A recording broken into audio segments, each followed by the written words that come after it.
Hola, ¿qué tal? ¿Cómo están? Les doy la bienvenida a la Orden de Valaquia, capítulo número 21.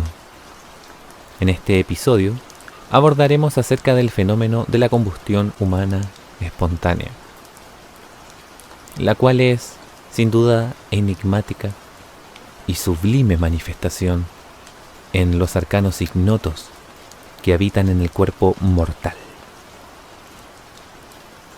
Se presenta ante los ojos del asombrado observador como un prodigio insólito, donde el fuego, sin llamas visibles ni fuente aparente, devora al ser viviente desde sus entrañas. Fenómeno extraordinario, sobre el cual la razón ha oscilado entre el asombro y la incredulidad. Ha nutrido también por siglos el acervo de las leyendas más inquietantes en el cuerpo, templo de la vitalidad y símbolo del equilibrio. El fuego surge como testimonio de lo indómito. El término combustión humana espontánea se refiere básicamente a la muerte por fuego que se origina sin una fuente externa aparente de ignición. La creencia consiste en que el fuego comienza dentro del cuerpo de la víctima.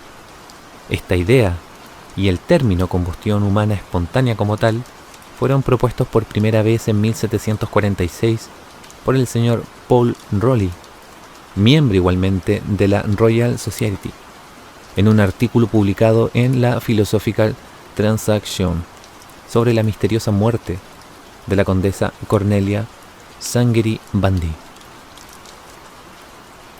Los primeros casos documentados de este fenómeno datan del siglo XVII, aunque el concepto de combustión espontánea como fenómeno paranormal o inexplicable ha existido durante siglos. Los informes más antiguos aparecieron ya en textos médicos y relatos literarios de aquella época. Uno de estos enigmáticos casos ocurrió en 1663 y fue descrito por un médico danés llamado Thomas Bartholin, quien reportó el caso de una mujer en París que supuestamente se incendió de manera espontánea. Este incidente se convirtió en uno de los primeros en captar la atención del mundo académico y se mencionó en numerosos textos. Igualmente, desde hace siglos se ha atribuido a los casos de combustión espontánea a un carácter de cierta forma paranormal o tal vez sobrenatural, basándose en la idea del castigo divino contenida en el libro de Job, ¿cierto? El cual sería un libro bíblico del Antiguo Testamento. Durante los siglos XVII y XIX, este inexplicable fenómeno causó un gran impacto en las sociedades de aquellas épocas. Uno de los casos históricos más recordados es, como hemos mencionado en la génesis de este capítulo, el que ocurrió en 1731 a la condesa Cornelia de Bundy de Cesena, quien tenía 62 años de edad y cuyos restos fueron descubiertos por su empleada en el piso de su dormitorio cuando fue a despertarla por la mañana. La condesa se encontraba en un estado deplorable, ya que había sido reducida solamente a una pila de cenizas grasientas y malolientes. Así al menos lo describió la policía de aquella época. Pero sus piernas y brazos estaban casi intactos. Igualmente, 3 de sus dedos permanecían incorruptos. Las paredes de la habitación estaban cubiertas de una especie de hollín, y la cama que se encontraba en el cuarto no había sufrido daño alguno, como ocurre casi siempre en estos misteriosos eventos. Este caso se hizo famoso al ser citado posteriormente por el señor Charles Dickens en la obra Bleak House, reconocido escritor británico, y contiene todos los elementos que luego se repetirían una y otra vez en casi todos los casos de combustión humana espontánea. Igualmente, hay casos que se investigan durante algún periodo de tiempo, pero que finalmente quedan sin explicación, como por ejemplo es el caso de Margaret Hogan, una viuda de 89 años que vivía sola en una casa de Prusia Street, Dublín, en el país de Irlanda. Aquella mujer fue encontrada quemada casi hasta el punto de destrucción total, el día 28 de marzo del año 1970. Las flores de plástico en una mesa en el centro de la habitación se habían reducido a líquido y un televisor con una pantalla derretida estaba a 12 pies del sillón, en el que se encontraron los restos, que ya eran solamente ceniza. Fuera de estos ejemplos, los alrededores estaban casi intactos. Sus 2 pies y ambas piernas por debajo de las rodillas no sufrieron daños. Un pequeño fuego de carbón ardía en la chimenea cuando un vecino salió de la casa el día anterior. Sin embargo, no se pudo encontrar conexión entre ese fuego y el que causó la muerte de la señora Hogan. Una investigación realizada el día 3 de abril de 1970 registró la muerte por quemaduras, con la causa del fuego catalogada como desconocida. Otro caso importante es el de Jacqueline Fitzsimons, una adolescente británica que tenía 17 años en aquel momento. Según refieren las fuentes bibliográficas, el 8 de enero de 1985, Jacqueline se encontraba con sus amigas a la afuera del Halton Technical College, donde estudiaba la carrera de cocina. De improviso manifestó sentirse algo indispuesta. Asimismo refirió tener una sensación de fuego en la espalda, un calor que ya venía sintiendo hace algún tiempo. Poco tiempo después, más de 8 personas en directo la vieron comenzar a arder sin ninguna explicación. Sus compañeros asombrados lograron apagar las llamas que incluso ya habían invadido su cabello. Jacqueline rápidamente fue llevada de emergencia al hospital con el 18% de su cuerpo lleno de graves quemaduras. Evidentemente no sobrevivió. Luego de 15 días de terapia intensiva, Jacqueline había fallecido producto de las llamas que al parecer tenían como origen su propio cuerpo. La policía y los bomberos no pudieron encontrar una explicación lógica que diera luz sobre la razón por la cual había sucedido esta ignición corporal. La conclusión final de los organismos legales fue que la joven había fallecido debido a las consecuencias de un desafortunado accidente que nadie supo aclarar alguna vez. Y es que, claro, no es que pocos bomberos hayan alrededor del mundo sido entrevistados y quizás consultados sobre este fenómeno. Lo más habitual es que además del hedor a carne quemada, que es muy difícil de olvidar y generalmente les queda impregnado en el olfato algunos meses luego de haber sucedido la escena, también hay relatos de bomberos que cuentan que han visto en ocasiones casos de supuestas ignición espontánea. Si bien muchos no conocen el fenómeno en sí, técnicamente como tal con el nombre, cuentan que personas mantienen una llama en alguna parte del cuerpo, que fluye y emerge desde el interior y que arde como si tuviera vida propia, ya que otras partes muchas veces no son consumidas y resultan intactas. Además, el tiempo que lleva a quedar en restos es mucho menor en comparación a lo habitual. Aunque existen historias anteriores también, el primer caso de muerte atribuida a la combustión espontánea, con fecha conocida, ocurrió en 1725. Este caso fue recogido por el francés Jonas Dupont en el libro de Incendis Corporis Humani Spontaneis.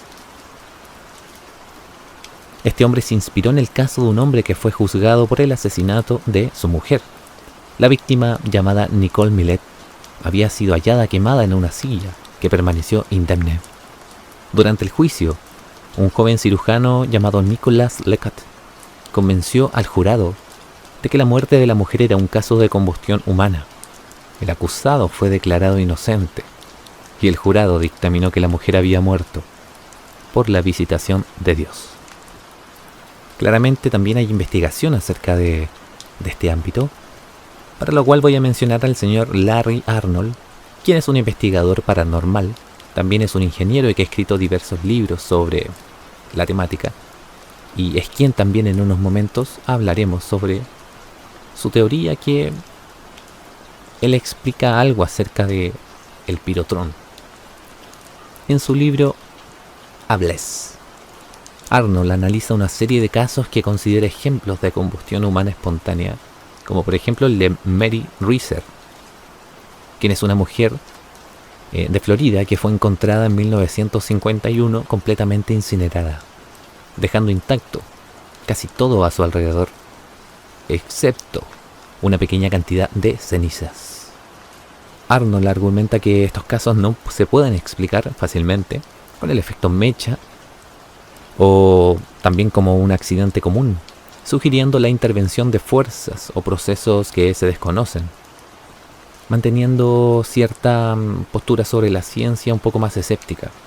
Arnold ha criticado a la comunidad científica por rechazar rápidamente el fenómeno de la combustión humana espontánea, argumentando que muchos casos han sido ignorados o descartados sin una investigación seria y adecuada.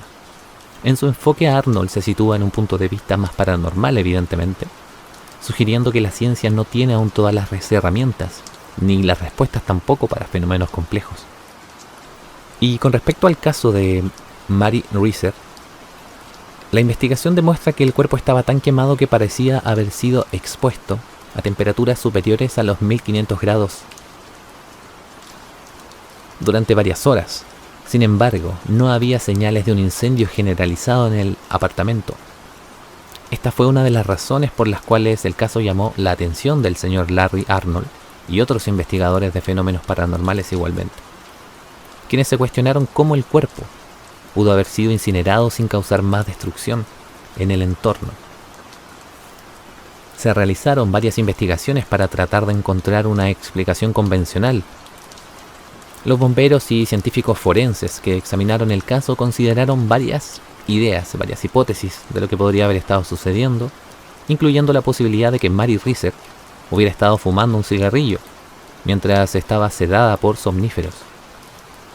Al parecer la mujer los consumía habitualmente, lo que podría haber causado que su ropa se quemara lentamente. Esta teoría fue apoyada por el hecho de que se encontraron pastillas para dormir cerca de su cuerpo y que también era conocida por fumar bastante. Sin embargo, esta explicación no satisfizo a todos, en especial al señor Larry Arnold, quien argumentó que el nivel extremo de incineración de su cuerpo era muy difícil de explicar a través de solamente un incendio común. El fenómeno del efecto mecha, que es detallado, por ejemplo, como que el cuerpo humano actúa como si fuera una vela, la ropa o la piel en llamas actuaría como una mecha y la grasa corporal como el combustible.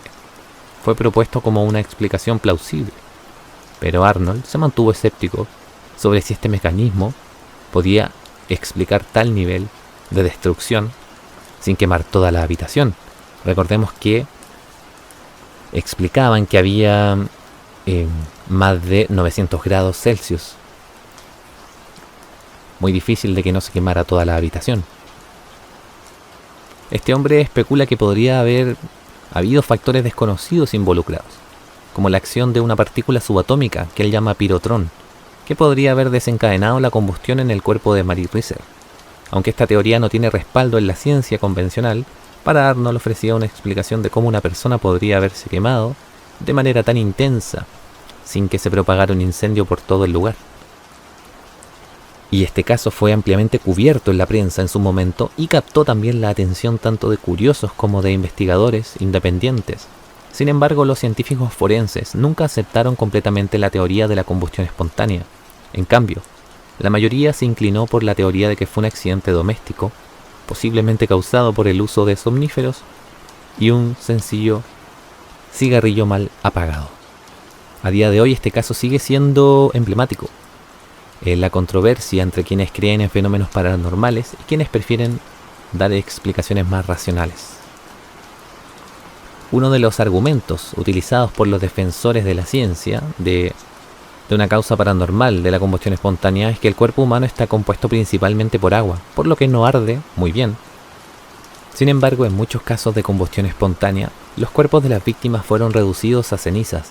Para llegar el cuerpo a tal estado se necesitan temperaturas de más de 1700 grados, incluso en los modernos crematorios que trabajan con temperaturas de entre no más de 980 como máximo. Los huesos no se consumen a esta temperatura completamente y deben ser molidos de forma manual o mecánica. El mayor problema que aparece al estudiar las alegaciones de combustión espontánea es la falta de datos.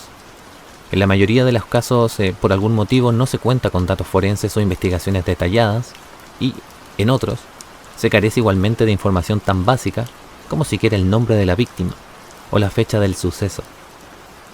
En las ocasiones en las que se cuenta con estas descripciones detalladas y fiables aparecen una serie de elementos comunes, los cuales llaman la atención del ámbito científico.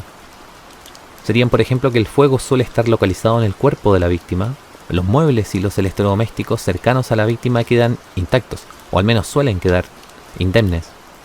Los alrededores de la víctima sufren poco o ningún daño. La zona alrededor de la persona afectada, a veces también, el resto de la habitación, se encuentran cubierta de un hollín grasiento. El cuerpo de estas personas suele quedar mucho más quemado que en un incendio convencional, y las quemaduras, sin embargo, no se distribuyen uniformemente por todo el cuerpo.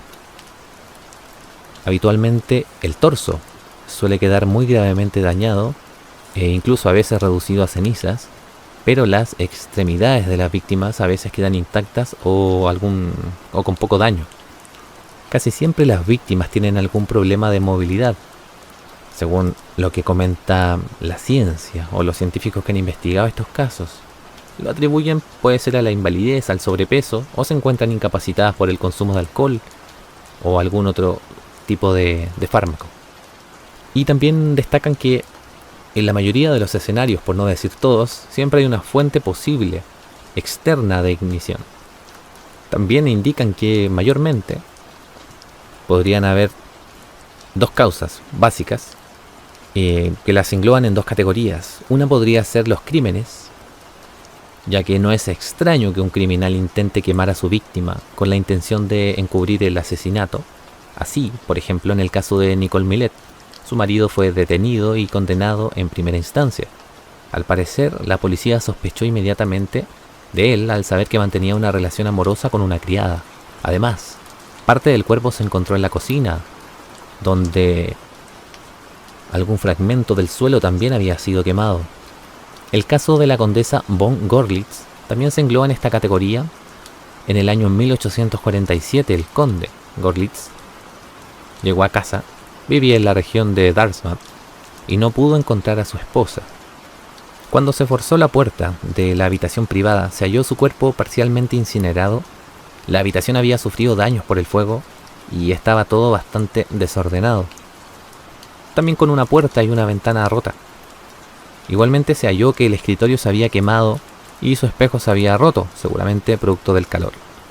Las velas de la habitación también se habían fundido y surgió la cuestión de si esta muerte, en una habitación aparentemente cerrada, había sido provocada por la combustión espontánea o no. Pero ya era una posibilidad.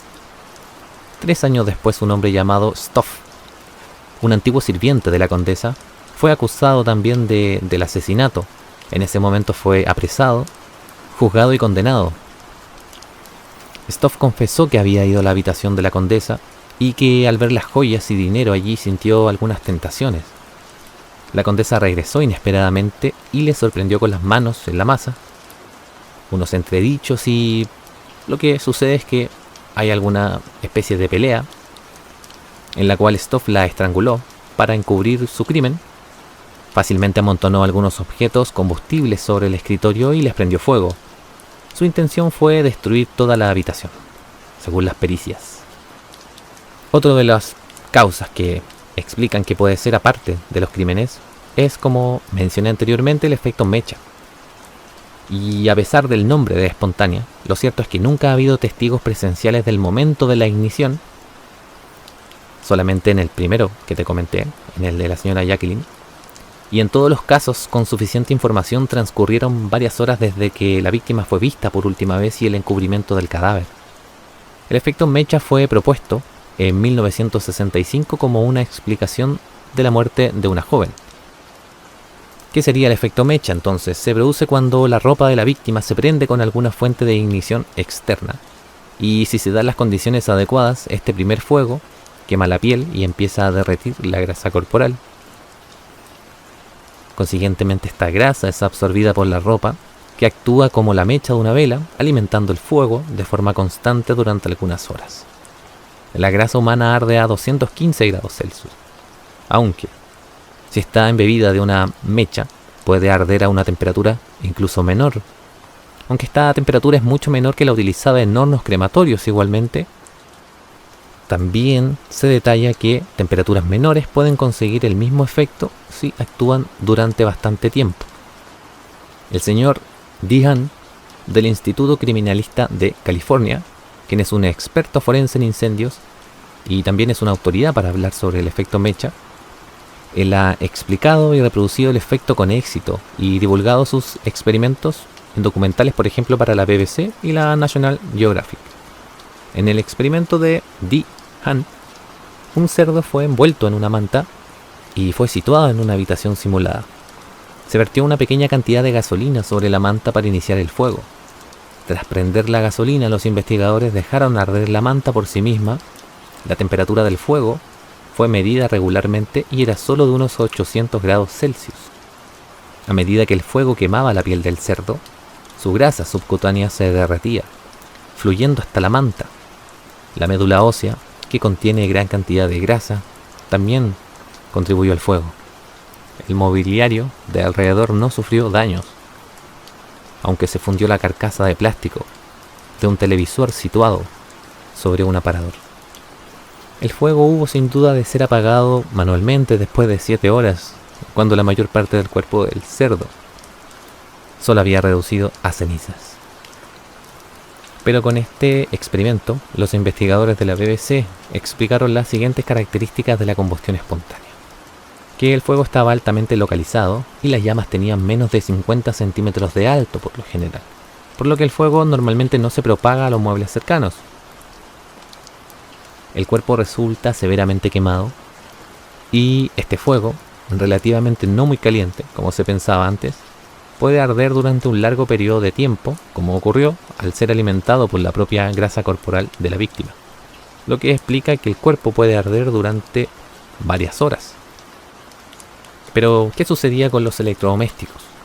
Aquí comentan que si están situados sobre alguna mesita o similares no se incendian porque el fuego calentó continuamente el aire y produjo una corriente de convección. Los objetos incurdantes no se quemaron, fueron solamente afectados, como en los escenarios conocidos: derretimiento del plástico y pequeños incisiones o agujeros que se le generan a las partes más nobles, que se podrían de pronto quemar a distancia. Pero igualmente hay algunas otras explicaciones más esotéricas o también más paranormales, por así llamarles de alguna forma. Por ejemplo, una de las explicaciones más comunes en el esoterismo sobre la combustión espontánea es la idea de que el cuerpo humano alberga grandes cantidades de energía vital y que bajo ciertas circunstancias, como lo indica la tradición hindú, puede volverse inestable. Según esta corriente de pensamiento, el cuerpo es un canal para energías sutiles que provienen de fuentes espirituales o cósmicas, y estas energías, si no están bien equilibradas o se descontrolan, pueden generar evidentemente fenómenos anómalos, incluida la combustión. En este contexto se sugiere que una sobrecarga de energía o un mal manejo de la energía interna podría desencadenar esta combustión y básicamente quemar el cuerpo. También el chakra del plexo solar, que está asociado con el fuego y la transformación en muchas tradiciones, a menudo es señalado también como el responsable en casos de combustión espontánea. Si este chakra se llega a activar de una manera excesiva o inadecuada, podría producir una explosión de energía interna que podría manifestarse físicamente como fuego.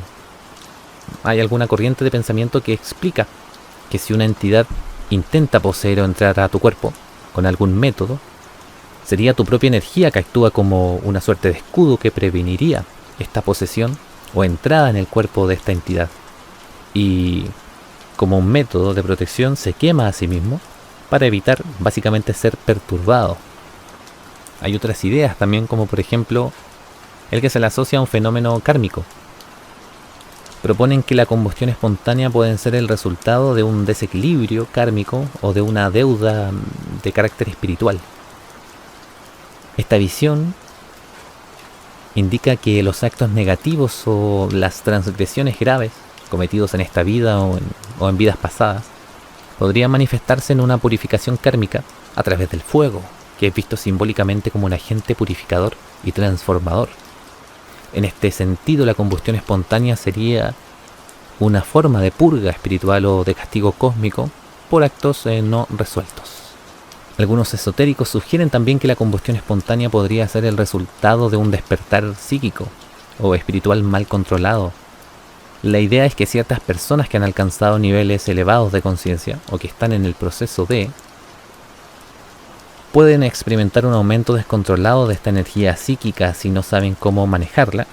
Esta energía, especialmente en momentos de estrés emocional o mental, el cuerpo podría llegar a reaccionar violentamente, generando aquella combustión de la cual estamos hablando. Igualmente, en algunos círculos ocultistas ligados al satanismo, o también de algún culto de entidades babilónicas o sumerias, se cree que la combustión espontánea podría estar relacionada con la influencia de estas entidades espirituales o energías externas que habitan en otras dimensiones. Y estas fuerzas podrían entrar en contacto con una persona debido a una falta de protección espiritual o a la apertura involuntaria de ciertos canales energéticos, provocando que la energía se desborde y cause esta combustión. Entendamos que hay también situaciones en las cuales una posesión demoníaca podría llevar a una situación de combustión espontánea sin ninguna duda. Es posible. Recordemos que los casos más impactantes, estas entidades han sido capaces de materializar elementos bastante grandes y aparecer desde la boca o desde las heridas de las personas, incluso a través de las mismas manos, en presencia de los exorcistas. Así que no sería extraño que pudiera emanar un fuego sin una fuente aparente. También se indica que puede haber fuego por una descarga estática.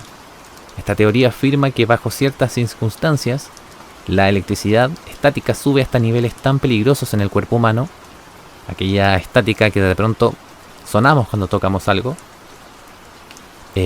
y sentimos una chispa. Esa misma chispa podría ser también lo que podría causar, más allá de solamente un sonido, una chispa como tal de fuego y evidentemente prender el resto de la ropa y continuar en una ignición corporal.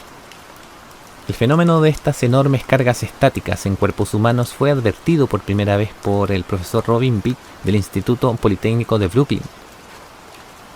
Este hombre creía que alguna persona podía llegar a acumular la suficiente carga estática como para prender materiales inflamables al contacto con su cuerpo. Aunque propuso esto como una posible causa para los casos de combustión espontánea, Beach no creía que hubiera una relación con la presunta combustión genuina, puesto que ninguna forma conocida de descarga electroestática podría hacer que los tejidos del cuerpo humano ardiesen como tal. Sí creía que una descarga estática lo suficientemente fuerte podría provocar la ignición de polvo o de pelusa en la ropa y de ahí partir el fuego. El señor John Heimer da en su libro The Entrancing Flame 2 ejemplos de supervivientes de descargas estáticas potencialmente fatales, ambos testimonios oculares. Los testimonios aparecen como declaraciones escritas y también firmadas, omitiendo algunos detalles evidentemente para preservar la intimidad de los testigos.